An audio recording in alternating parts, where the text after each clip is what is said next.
What's up, guys? Joe here with Odyssey Offroad. As you can see behind me, we got the 2025 Yamaha WR250f. Picked this up the day before Thanksgiving. It was the first one on YouTube to have a 25 WR, and I've done a little bit of content with it so far. What I want to do today is talk about the impressions of the bike since I've had it. I got close to 20 hours on the bike and about 400 miles on it. So it is currently January 11th. So we've had the bike for about a month and a half, close to 2 months, and I've been riding it a lot. So we're going to talk about my impressions, my likes, my dislikes. We'll go over all the mods we did to it so far. So let me get the camera turned around so you don't got to look at me. You can look at the bike, and we'll get to it. All right, guys. So let's check it out.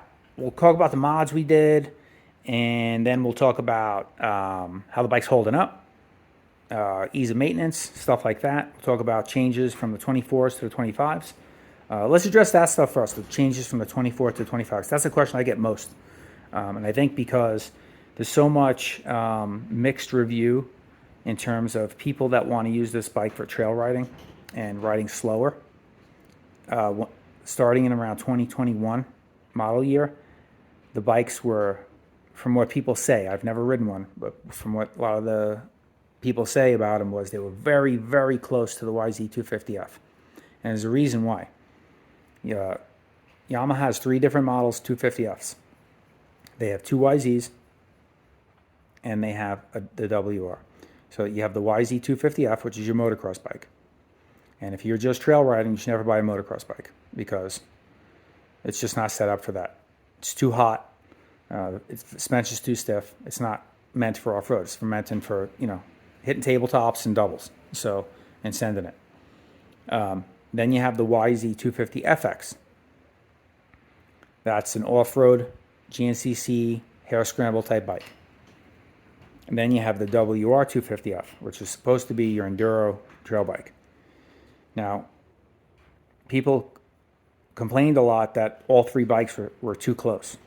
So what Yamaha has tried to do is kind of spread them out a little bit more to where they're all distinguishable.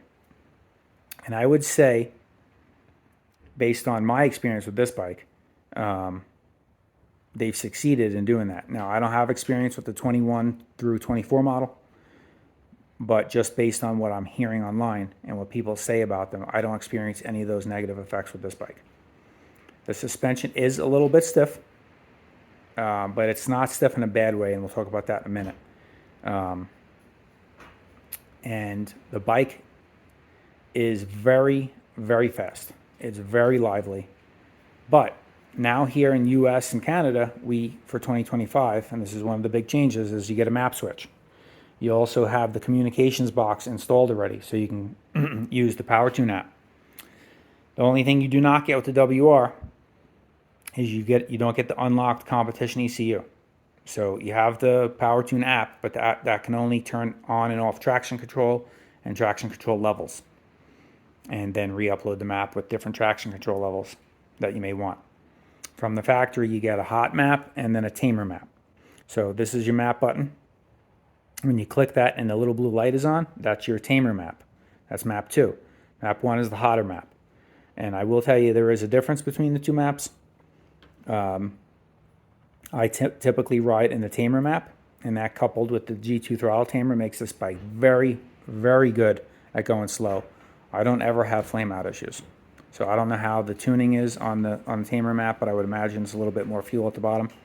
And I don't get flame outs. The only time I ever stall this bike is like making a U-turn on a trail, and not letting off the clutch too soon, or not giving it the gas as I'm letting off the clutch because I'm kind of like trying to really go slow, making a sharp turn or something, like making a U-turn on a trail. That's a me problem. That's a me mistake. That's not the bike. I don't ever have issues where it flames out, and I can kind of go slow, drop down in a ravine, come back up. I've done that like lug and third gear on this bike, and it doesn't flame out, and it just goes. You can just give it fistful of throttle and like lug and third gear in a situation like that. And I'll show you guys. I'm going to take you on a trail. I'm going to do a video where I show. There's this one particular loop I do where it's not hard enduro technical, but it's slower trail with a lot of ups and downs and ruts. and you go in slower through it. And I'll show you how you can just ride second gear and lug third in that trail and how good the bike does on it. And so it'll just pull it right out. And so really good that way.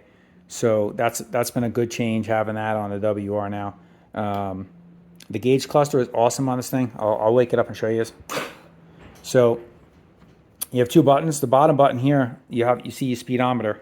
If you hit that bottom button, it'll show you how much fuel you've used. So it says 0.9 gallons. That's kind of an average, a roundabout, because you can see more specifically how much more fuel it used in the other menu. I'll show you that in a minute. Then if you hit that button again, it'll go right back to speedometer. If you hit the top button, you're on clock. So it's 2:06 p.m. right now. And then it'll go to, that's a timer feature that works through the Power Tune app, and you can turn that on, and then I think you hit the map switch and it'll set a timer. So like if you want to do your lap times, I never use that feature.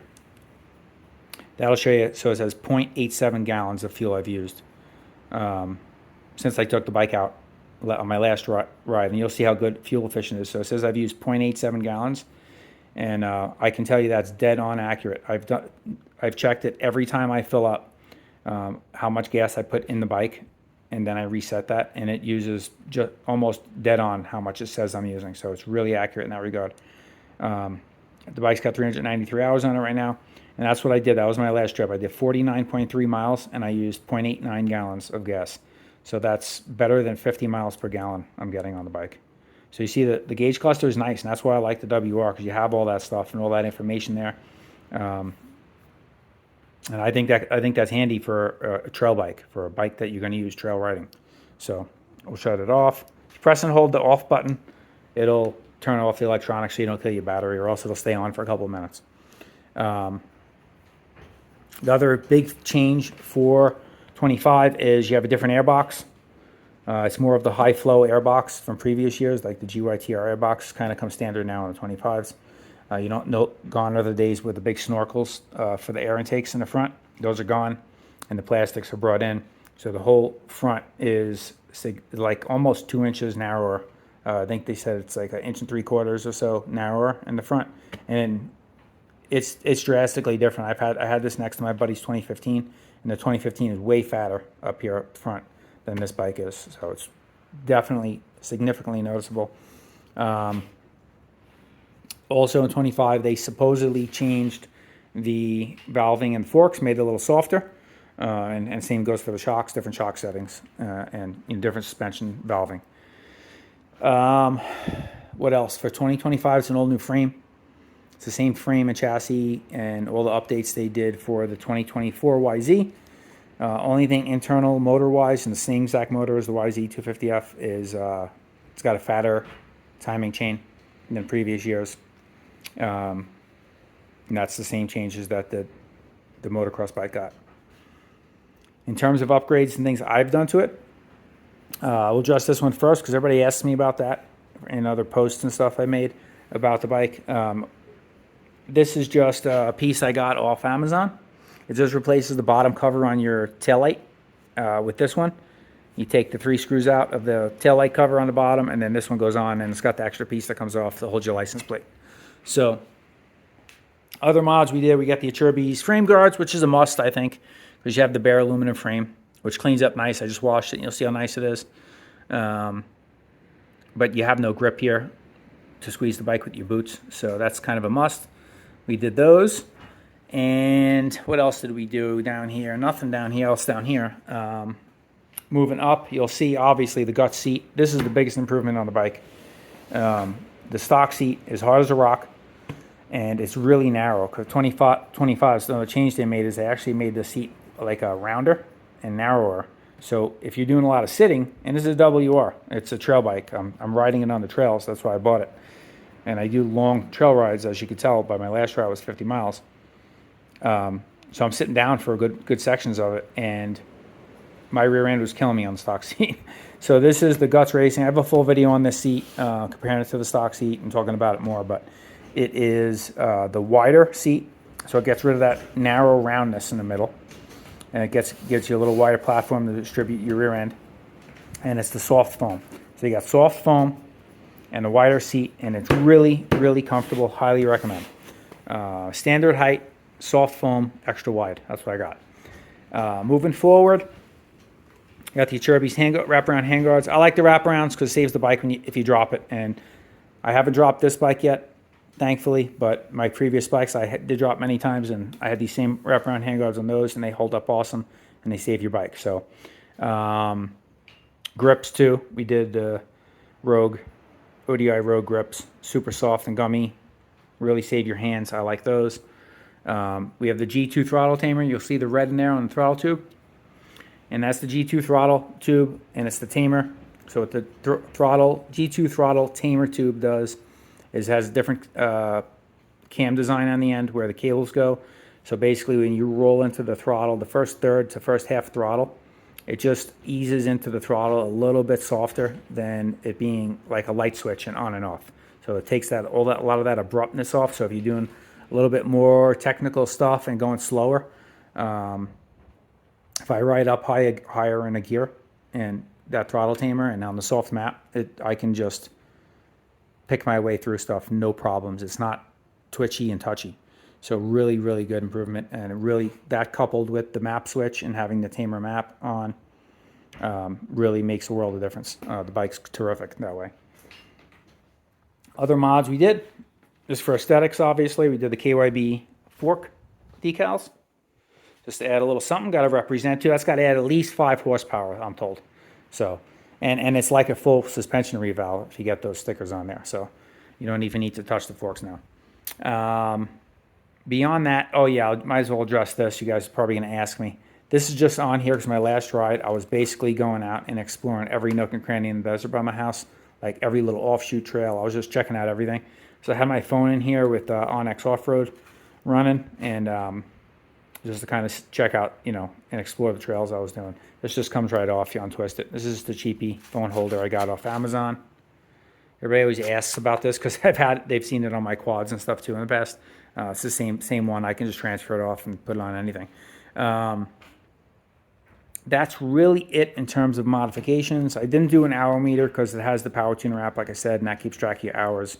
And it currently has 18.8 hours on the bike. So I've changed the oil 3 times already. And after my next ride, I'll change the oil again. I'm probably going to do it every 10 hours now. But at first, I changed it like 3 times just to kind of get it all flushed out, get that break-in stuff out of there and all that, everything. And so far, so good. So in terms of how the bike's holding up really well.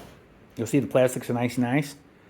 A little bit of scuffage here and there, but overall they look really good. It's got a little black right here. You'll see that's from my riding pants on each side a little bit. That comes right off actually with a little bit of polish. I just washed the bike, so I haven't done that yet. Just wanted to get this video recorded for you guys. But that's normal wear and tear stuff. I think you'd get on, doesn't matter what plastics or color, you're gonna get that rub from your pants and your boots.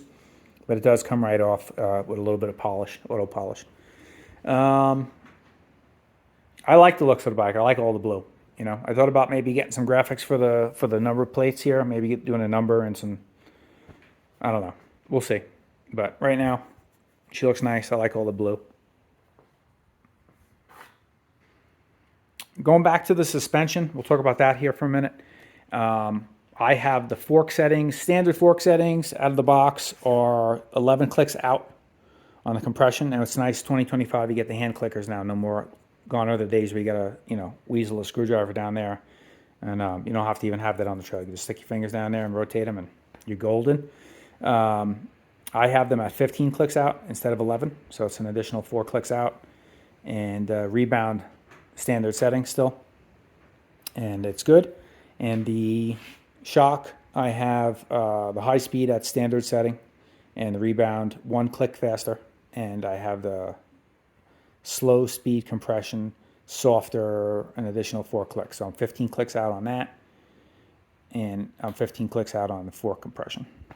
So those are the only changes I really made to from standard settings. I just basically softened up the slow speed to 15 clicks, and the same thing, softened up the compression on the forks to 15 clicks as opposed to 11. That's standard. And other than that, the suspension handles awesome in that regard. I never bottom it out. You can take this thing down the trail, and there'll be a big groove or cut in the trail, like from water, where the water runs across and washes it out, and you don't see it till the last minute, and you smash that thing with the front tire, and the forks just eat it up and still don't bottom out, and it just takes it really softly. The suspension is amazing in that regard. When I said about it being stiff, I would say at standard settings, I'm 167 pounds right now, I think. They're at standard settings, I think they're a little bit stiff if you're going slow. If you're going fast, it's fine. But I keep the speeds down mostly, but I do pick up the pace occasionally. So I softened up the compression, and still, even with them being that much softer, I still never bottom out. So you could probably do a revalve and soften them up even more, and maybe we'll do that at some point. But once the forks and the shocks need service, down the road, and when we get them serviced, then maybe we'll talk about doing a revalve at that point. But I don't see any urgency need to do that. Suspension handle is amazing. Lighting, it's okay. I made a mistake in my first intro video. It is not an LED bulb in there. It's just a standard bulb. So the headlights, it's probably comparable to what my Beta was. I would say a good LED bulb probably make a world of difference, or just an entire new headlight maybe. I haven't done much night riding. I did a ride at dusk, and it was, got me home. So that's about it as far as like mods we've done. We talked about changes that were made for 2025. The other mods we did, which I talked about in more detail in my intro video with the bike, is we uncorked it. So we got it home, pulled the exhaust tip restrictor out, which narrows it down to like the size of your pinky. Really restricts it. It's like really tiny hole coming out of the exhaust. So we pulled that out. We pulled out the snorkel that goes, it's like a restrictor for the air intake. Pulled that out, and we pulled out the throttle stop screw in the throttle body, and cut it down and put it back in. So now we have full throttle from the factory. Even on the WR250, you're going to get 40% throttle, and it's got those two restrictors in there. So if you pull that stuff out when you get it home, the bike's fully uncorked. In terms of future mods, we're going to be doing the competition ECU. Yamaha just released the competition ECU for 2025 WR250f.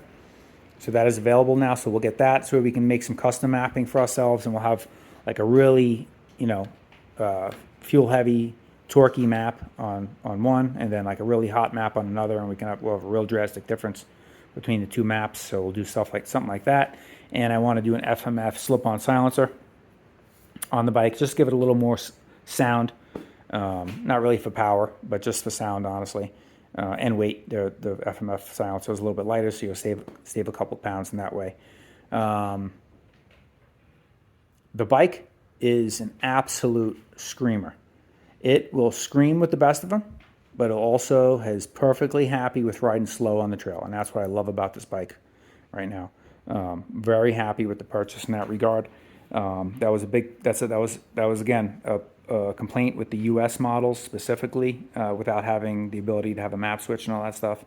On the previous year WR250Fs, and this bike, I don't have that issue. So I'm assuming whatever Yamaha did to address it helped. But I think the bike is very happy and compliant with all types of riding. I'm not doing any really hard enduro. I think if you're really doing hard enduro all the time, your best bet is to get a 300 two-stroke anyway. But I'm not doing that kind of riding. And if I do get to a kind of a rough enduro type trail, that's going to be 1% of my overall use of the bike. 99% of the time, desert trails, and nothing really too crazy hard technical stuff. No rock crawling here. In terms of looks, the bike's killer. It's a killer looking bike. I just love the looks of the bike. It's really sharp. I love all the blue. I love the wheels. The wheels are holding up really well. No road rash on them. The blue anodizing is holding up nice. They're DID wheels, so they hold up really well. Haven't had any loose spokes at all. Again, even the rear wheel here, you'll see, holding up really good. Really nice finish on it. Chain, again, DID products. They used DID sprockets, chain. Chain had an initial stretch. I adjusted it back into spec, and hasn't stretched again since. So it's kind of like my Raptor 700. quality products that Yamaha uses, and I anticipate long chain life and sprocket life out of this bike. As long as you keep it clean, obviously, you know, and maintain it. Air filter wise, I have 2 air filters, so I'll swap them out. Probably about due for an air filter swap now. That's a big thing. Change your oil regularly. Change your clean. Keep the air filter clean. And it's, you know, this bike will probably last you a really, really long time. In terms of the clutch being not hydraulic, I don't have any concerns. I mean, I could use one finger on this thing all day. It's really soft. It's probably almost as soft as the Brembo clutch I had on my Beta was. I mean, the Brembo is probably a tad softer, but this thing is zero complaints. I mean, you're not going to get a fatigued hand. Maybe if it's the feel of it you're looking for. But again, you shouldn't need to feather the clutch much on this bike. It's not meant for doing hard enduro and stuff. And if you're trail riding, honestly, I never need to feather the clutch, almost ever, unless I'm like making a really tight U-turn or something like that. But like going through some little bit more slower technical sections, I can literally lug third gear in this bike, or, you know, be in mid-high second gear and be completely off the throttle and then back on it and pull itself out. And I've never had a flame out on the bike. So I don't know if that's because I'm using the softer map, the blue map, and I think the blue map's a little bit more fuel on the bottom of it and probably prevents those flame outs, but I don't have issues with flame outs on the bike. So if that's a concern. You know, again, if you're doing hard enduro, you're probably going to see that more. Not doing hard enduro, but in any of the slow stuff I do, and I'll take you guys again, we'll do a video where I'll show you guys this slow loop I do. It's a little bit more twisty and slow, and show you how the bike you can ride it slow, because that is a big concern with people with the WRs, the previous years. They were more happy with going fast, and I think now they made it where the bike's happy with being fast or slow. Either way, the bike's happy and handles whatever you throw at it. It's really a pretty versatile bike, so overall, really happy with it. Love the fuel mileage. I mean, getting a minimum 100 gallons. 100 miles out of a 2-gallon tank of fuel. That is awesome. My Beta, I was lucky to get 60 miles out of a tank. I'd come home on fumes a lot of times. So now I don't have to worry, you know, if I'm out there a little bit, get turned around or want to explore a little more while I'm out there, stay out longer, I don't have to worry about running out of gas. And that's something I really am enjoying with the bike. And one of the reasons I went to a 4-stroke type of bike. 4-stroke fuel injected bike is for the fuel mileage too. That was a big thing for me, for the type of riding I'm doing. If I had to say things I don't like about the bike, one of those we already addressed, the stock seat I think sucks. If you're always standing, or if you're riding the bike like a motocross bike where you're mostly standing up, and you're never doing like long trail rides where you're using the seat, then you're not going to have a problem. But if you're using the bike the way I do, you're doing a lot of exploring, you know, fire roads, stuff like that, and you're going to be sitting for some long stretches. The first thing you're going to want to do is get rid of that stock seat because it's narrow, so your rear end is like on that much, and it's hard as a rock of Gibraltar. That seat, it's unbelievable. So my rear end was killing me after just a couple of miles down the road, and you felt every little pebble in the seat because it was so hard. But this thing is awesome. This gut seat was a huge improvement. So that completely alleviated that issue for me. The other downside to the bike is very tall. I'm short. That's a me problem, but the bike is tall. Maybe in the future, like I talked about, when we get the suspension service down the road, if we ever get it revalved, maybe we'll talk to the suspension guy about maybe lowering the bike an inch internally in the shock and the forks. I don't know. I don't know if I want to lose the suspension travel. That's why I see I'll kind of make that decision at that time, you know, down the road. If I'm not utilizing all the suspension travel anyway, then it probably wouldn't hurt to lose an inch and gain a little bit of more ability to touch the ground. But as it is now, I'm kind of like with one foot on the peg, I can a little bit more than tippy toe with the other foot. So it's kind of all you need off-road. What I do really is when I park, when I come to I know I'm coming to a stop, I'll kind of stop more towards the side of the trail where the dirt comes up a little bit, where it's a little bit grooved, and I can put my feet down comfortably. I don't ever stop where it's like bellowed in the ground, or as long as it's flat, or maybe it's a little hump in the ground, I can keep my foot down on. That's kind of aimed to stop in a scenario in that way, and helps for shorter people. That's kind of a workaround for me, and for anybody who's short, I think is a good idea. Just be conscious of where you stop, and that's all. But overall, man, would I recommend a bike? Definitely would.